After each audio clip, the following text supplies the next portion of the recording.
ایک دفعہ رسول اللہ صلی اللہ علیہ وآلہ وسلم کا لشکر کسی مقام سے آیا تھا۔ اس لشکر میں ایک صحابی حضرت خالد بن ولید رضی اللہ تعالیٰ عنہ کسی سبب سے پیچھے رہ گئے۔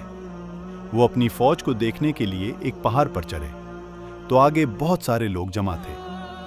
کسی سے پوچھا کہ یہاں پر لوگ کیوں جمع ہیں؟ کسی نے کہا، ہماری قوم میں آج کا دن مقرر ہے، ابھی ہمارا راہب آئے گا، وہ ہمیں نصیحت کرے گا، ہم سال تک اس کی نصیحت پر عمل کریں گے۔ حضرت خالد بن ولید رضی اللہ تعالیٰ عنہ بیٹھ گئے، دیکھتے ہیں وہ کس دین کی تبلیغ کرتا ہے۔ اتنے میں راہب منبر پر آیا، سب لوگ اس کی تعظیم بجا لائے۔ جب اس نے لوگوں کو نصیحت کی تو اپنی زبان میں کوئی تاثیر نہ پائی، تو اس نے کہا، اے قوم، میں اب تم کو واعظ نہیں کر سکتا، کیونکہ اس میدان میں آج کوئی مسلمان موجود ہے۔ آخر راہب نے کہا، تم کو قسم ہے اپنے اللہ کی، پیغمبر اور ایمان کی، تو اپنے آپ کو ظاہر کر۔ حضرت خالد رضی اللہ تعالیٰ عنہ نے سوچا کہ اب اپنے آپ کو ظاہر کرنا ٹھیک ہے۔ حضرت خالد بن ولید رضی اللہ تعالیٰ عنہ نے اٹھ کر جواب دیا کہ میں ہوں تو سب میدان والے آپ کو مارنے کے لیے دوڑے۔ تو راہب نے کہا، خبردار، ہزاروں کا ایک کو مارنا جوان مردی نہیں۔ پھر راہب نے آپ کو اپنے پاس بلایا۔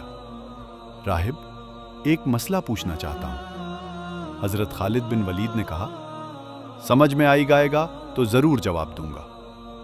پھر راہب بولا، میں نے سنا ہے کہ تمہارے پیغمبر محمد صلی اللہ علیہ وآلہ وسلم کہتے ہیں، جو چیز خدا تعالیٰ نے جنت میں پیدا کی اس کا نمونہ اس دنیا میں ہے۔ آپ کے پیغمبر صلی اللہ علیہ وآلہ وسلم کہتے ہیں، بہشت کا مکان اس دنیا سے بھی بہت بڑا ہے، جس میں ایک طوبی نام کا درخت ہے، اس کا سایہ ہر درختی کے مکان پر ہے۔ راہب کہنے لگا، عقل حیران ہے کہ ایک درخت کا سایہ اس قدر کہاں ہو سکتا ہے، یا اس کا کون سا نشان دنیا میں ہے؟ حضرت خالد بن ولید رضی اللہ تعالیٰ عنہ نے کہا، دیکھ، قدرت کی تدبیر، جو ایک آفتاب کا نور سب عالم پر ہے، کوئی جگہ ایسی نہیں جس پر اس کی شعاع نہیں۔ پس راہب نے کہا، یہ کہنا تمہارے رسول صلی اللہ علیہ وآلہ وسلم کا صحیح ہے۔ پھر راہب بولا، تمہارے پیغمبر صلی اللہ علیہ وآلہ وسلم یہ بھی کہتے ہیں کہ جنت میں ایک نہر کوثر ہے، جس سے 4 نہریں جاری ہوتی ہیں، ہر ایک نہر کا مزہ اور رنگ الگ ہے، لیکن عقل اس کو تسلیم نہیں کرتی کہ اس کی دنیا میں کون سی مثال ہے۔ حضرت خالد بن ولید رضی اللہ تعالیٰ عنہ نے کہا، دیکھو، اس کی مثال تمہارے وجود میں موجود ہے۔ دیکھ، ایک چشمہ دماغ سے کان کا پانی، دوسرا آنکھ کا پانی، تیسرا ناک کا پانی، اور چوتھا منہ کا صاف پانی۔ پس راہب نے کہا، یہ بھی آپ کے نبی نے درست کہا۔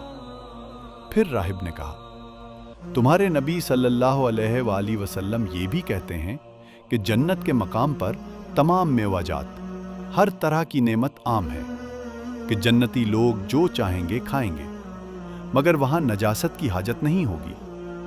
اس کی دنیا میں کون سی مثال ہے؟ حضرت خالد بن ولید رضی اللہ عنہ نے کہا، جب بچہ ماں کے رحم میں آتا ہے، خور داخل ہوتی ہے، ولادت تک جو چیز جہاں ماں کھاتی ہے وہ سب غذا بچے کو پہنچ جاتی ہے، پھر بھی بچے کو حاجت نہیں ہوتی۔ اسی طرح جنتی لوگ بھی جنت میں نجاست سے پاک ہیں۔ راہب نے کہا، یہ بھی تمہارے نبی صلی اللہ علیہ وآلہ وسلم نے درست کہا۔ پھر حضرت خالد بن ولید رضی اللہ عنہ نے کہا، تمہیں اپنے دین اور حضرت عیسیٰ علیہ السلام کی قسم، جنت کی چابی کون سی ہے جس سے جنت کا دروازہ کھلے گا؟ پھر راہب نے کہا کہ میں تم کو سچ بتاتا ہوں کہ جنت کی کنجی یعنی لا الہ الا اللہ محمد الرسول اللہ ہے۔ پھر حضرت خالد بن ولید رضی اللہ عنہ نے کہا، اس کو خریدتے کیوں نہیں؟ یہ سنتے ہی راہب ہزاروں آدمیوں سمیت مسلمان ہو گیا۔ جو بھی اپنے نبی سے سچا پیار کرتا ہے، وہ کمنٹ میں صلی اللہ علیہ وآلہ وسلم اپنے پیارے آقا کا نام ضرور تحریر کرے۔